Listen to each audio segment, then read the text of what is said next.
कहानी राजा और दैत्य। बहुत समय पहले की बात है। एक छोटे से राज्य में एक राजा शासन करता था। राजा का नाम राजेंद्र था। वह बहुत ही न्यायप्रिय और बुद्धिमान था, परंतु एक रहस्यमय चीज उसकी आंखों के सामने हमेशा उभरती रहती थी। राज्य के लोग उसके शासन से खुश थे, लेकिन एक बात थी जो उसे हमेशा परेशान करती थी। राज्य के पास स्थित जंगल के भीतर एक भयंकर दैत्य रहता था, जिसका नाम था कलयुक्त। कहा जाता था कि कलयुक्त एक प्राचीन दैत्य था, जिसने अपनी शक्ति से पूरे जंगल को अपने कब्जे में कर लिया था। कोई भी उस जंगल के पास जाने की हिम्मत नहीं करता था, क्योंकि जो भी जाता वह कभी वापस नहीं आता था। हालांकि राजा राजेंद्र ने कई बार यह निर्णय लिया था कि वह इस दैत्य से मुकाबला करेगा, पर हर बार कोई न कोई अनहोनी घट जाती थी। एक दिन राजा को एक वृद्ध साधु मिला, जो गहरे अंधेरे जंगल से बाहर आ रहा था। साधु ने राजा से कहा, राजा राजेंद्र, मैं तुमसे कुछ बात करना चाहता हूँ। राजा ने अपनी पूरी ध्यान से बात सुनी। साधु ने कहा, तुम्हारा सामना एक भयंकर दैत्य से होने वाला है, पर उसे हराने का तरीका तुमसे बहुत दूर नहीं है। वह दैत्य हमेशा अपनी शक्ति का उपयोग करता है, लेकिन उसकी असली कमजोरी उसके अतीत में छुपी हुई है। राजा को यह बात समझ में नहीं आई, लेकिन उसने साधु की सलाह मानने का फैसला किया। अगले ही दिन राजा ने एक सेना बनाई और जंगल की ओर रवाना हो गया।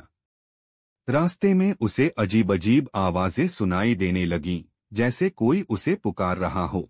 यह आवाजें उसे डराने की कोशिश कर रही थीं, लेकिन राजा ने अपनी आंखों में साहस भरकर आगे बढ़ने का निश्चय किया। जंगल में घुसते ही उसे एक पुराना महल दिखाई दिया, जो बहुत ही पुराना और खंडहर बन चुका था। राजा ने महसूस किया कि यह महल उसी दैत्य कलयुक्त का था। जैसे ही वह महल के अंदर गया, उसे एक अजीब सी ठंडी हवा महसूस हुई और अचानक दरवाजे बंद हो गए। भीतर एक गहरी आवाज गूंजी, तुम यहाँ क्यों आए हो राजेंद्र? क्या तुम अपनी मृत्यु को आमंत्रित करना चाहते हो? राजा ने पूरी बहादुरी से जवाब दिया, मैं तुम्हारी शक्ति से नहीं डरता। मैं जानता हूं कि तुम्हारी कमजोरी तुम्हारे अतीत में छुपी हुई है।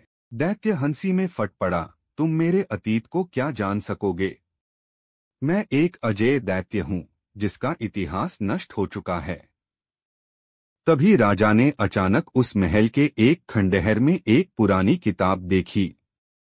किताब को खोलते ही उसे दैत्य के अतीत के बारे में कई राज मिले।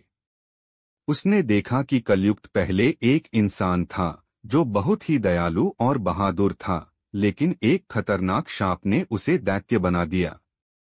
राजा ने किताब में लिखा शाप का मंत्र पढ़ा और उसे शब्दों को सही तरीके से दोहराया। जैसे ही राजा ने मंत्र का उच्चारण किया, दैत्य की शक्ति कमजोर होने लगी। उसकी चमकती आंखों में हताशा और दर्द का एहसास हुआ। कलयुक्त ने गुस्से में कहा, तुमने मुझे हराया है, लेकिन यह विजय तुम्हारी नहीं होगी। एक दिन कोई और आकर तुम्हारी संतान को खत्म कर देगा। इतना कहते ही दैत्य की शक्ति पूरी तरह समाप्त हो गई और वह पत्थर की तरह स्थिर हो गया। राजा ने वापस लौटते हुए उस किताब को अपने पास रखा, ताकि भविष्य में कोई और दैत्य या शाप का सामना न कर सके। लेकिन राजा राजेंद्र को एक बात समझ में आई, दैत्य का नाश करने के बाद भी उसके शब्दों में एक गहरी चेतावनी छिपी थी, और वह चेतावनी राजा के मन में हमेशा बनी रही। क्या यह सच होगा? क्या भविष्य में कोई और उसका सामना करेगा?